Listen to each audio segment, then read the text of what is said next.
Trump's trade and farm agenda is blowing holes in the global countryside, from the cornfields of Iowa to the paddy fields of Punjab and the orchards of South Africa, leaving farmers, not politicians, to pay the price for his tariff wars and one-sided deals.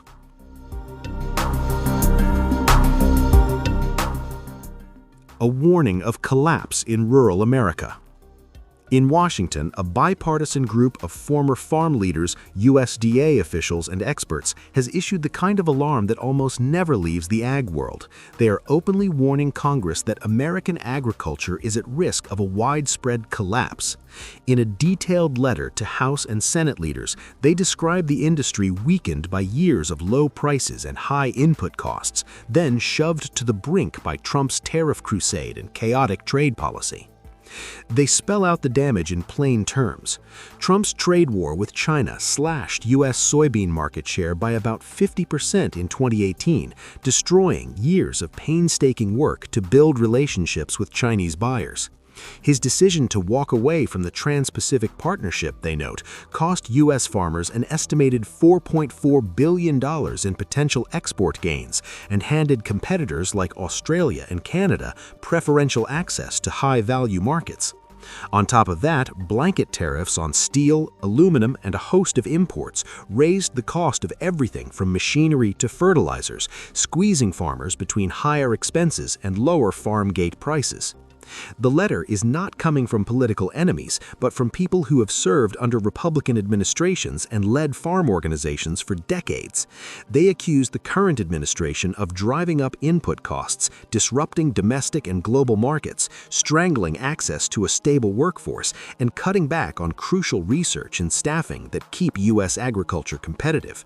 Their demands are straightforward: exempt farm inputs from tariffs, roll back duties that hurt exports, sign real free trade agreements, pass a robust farm bill, reform farm labor rules, and fully fund agricultural research.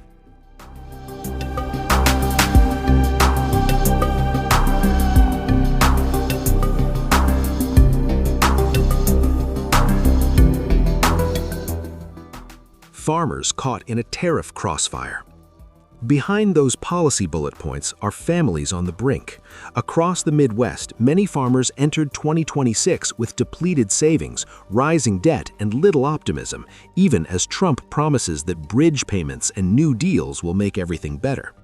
The administration touts billions in emergency bridge payments to farmers as proof of its support, but those checks are a bandage on a self-inflicted wound. The aid money attempts to offset losses caused by tariffs that Trump imposed in the first place. Interviews and local reporting describe soybean and corn growers who watched export orders vanish as China and other markets responded with retaliatory tariffs or simply shifted to alternative suppliers. Once you lose a foreign customer, you don't just flip a switch and get them back. Buyers reconfigure their supply chains, sign new contracts, and invest in different ports and storage facilities. Meanwhile, banks eye worsening balance sheets and are less willing to extend credit to operations already hammered by price swings and policy uncertainty. Some farmers still back Trump out of cultural loyalty or hopes that things will turn around, but even in those communities, the stress is obvious. BBC reporting notes how many Corn Belt Americans feel acute economic pressure driven in part by his trade policies, even as they struggle to reconcile that reality with their political allegiance.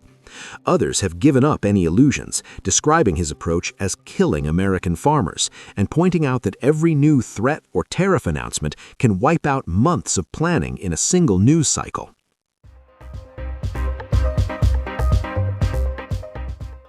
Exporting the crisis to India's villages. In India, the Samyukt Kisan Morcha, a broad coalition of farmers' unions that led the massive 2020-21 protests, is outraged over a proposed India-US trade deal. SMK calls the agreement a total surrender before U.S. imperialism and a historic betrayal of farmers, arguing that it is designed to flood Indian markets with heavily subsidized American farm products. According to their statements, crops poised to be hit hardest include soybean, maize, cotton, and dairy, sectors already wobbling under the weight of import surges, falling prices, and reduced state support. With around 86% of India's farmers classified as small or marginal cultivators, SMK warns that the livelihoods of crores of farmers will be jeopardized if cheap U.S. imports are allowed in under looser tariff and non-tariff regimes. The group says Washington's own officials have been candid about the goal. The U.S. Secretary of Agriculture is quoted as saying the objective is to export more American farm products to India's massive market, raise U.S. farm prices, pump cash into rural America, and reduce a $1.3 billion agricultural trade deficit. To Indian unions, that sounds less like partnership and more like shifting the burden of America's farm crisis onto an already distressed rural economy. SMK also warns that the deal targets India's minimum support price system, public procurement, and subsidies by branding them trade distorting, which they argue would undermine food security and federal rights in the name of opening space for U.S. agribusiness. They see a direct line between Trump's pledge to protect rural America and a strategy to use trade deals to offload surplus and pressure countries like India to dismantle protections for their own farmers.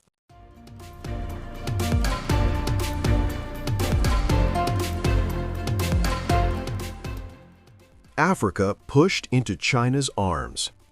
On another continent, Trump's tariffs are driving a major agricultural and geopolitical realignment. South Africa, Africa's most industrialized economy, is now moving toward a new trade deal with China after facing steep U.S. duties and a rapid deterioration in diplomatic ties. South Africa's trade ministry says a newly signed framework agreement with Beijing will pave the way for a deal that gives South African goods, such as fruit, duty-free access to the Chinese market, with the agreement expected to be finalized by March. In exchange, China will receive enhanced investment opportunities in sectors including mining, agriculture, renewable energy, and technology, with Chinese car makers already expanding their market share in the country. China is already South Africa's largest trading partner for both imports and exports, and its economic influence in Africa keeps growing. What pushed Pretoria further in this direction? Trump's reciprocal tariffs policy, under which the U.S. slapped 30% duties on some South African exports, among the higher rates applied globally. Diplomatic relations have sunk to their worst point in decades, with Washington accusing South Africa of pursuing an anti-American foreign policy and turning the issue of land and farm violence into a culture war flashpoint. Trump has even barred South Africa from participating in G20 meetings hosted in the U.S., signaling how quickly economic grievances are being weaponized in diplomacy. Across Africa more broadly, analysts note that 4 countries, Libya, South Africa, Algeria, and Tunisia, are being hit with export tariffs in the 25 to 30% range, with 18 others facing 15% levies. Nigerian economist Bismarck Rawane told CNN that the continent is being pushed straight into the hands of China as governments look for partners who will buy their commodities and invest in their infrastructure without the constant threat of tariff escalation. For U.S. farmers and exporters, that means more of the world's growth markets are being stitched into trade patterns centered on Beijing, not Washington.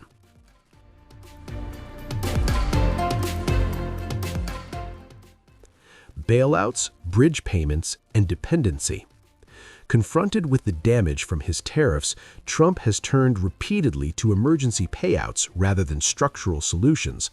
In late 2025, the administration announced $12 billion in new bridge payments to farmers, framed as a way to help them get through a tough patch and into a supposedly brighter 2026. Officials insist they are using all available resources to support agriculture after inheriting a difficult farm economy. But farm economists and advocacy groups warned that this approach risks turning agriculture into a sector dependent on erratic federal checks rather than predictable market access.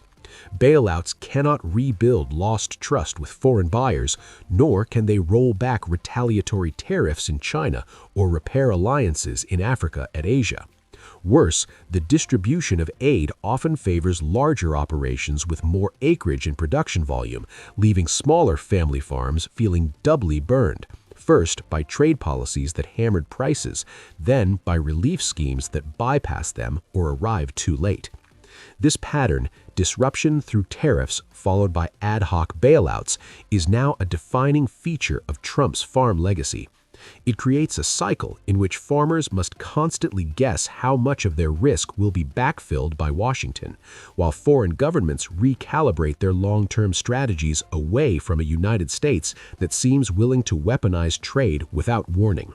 I'm delighted to announce this afternoon that the United States will be taking a small portion of the hundreds of billions of dollars we receive in tariffs. We are making a lot of money from countries that took advantage of us for years. They took advantage of us like nobody's ever seen.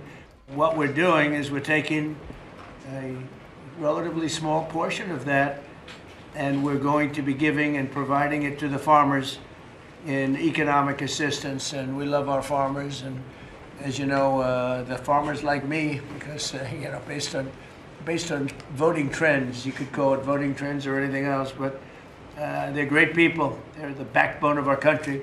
So we're going to use that money to provide $12 billion in economic assistance to American farmers.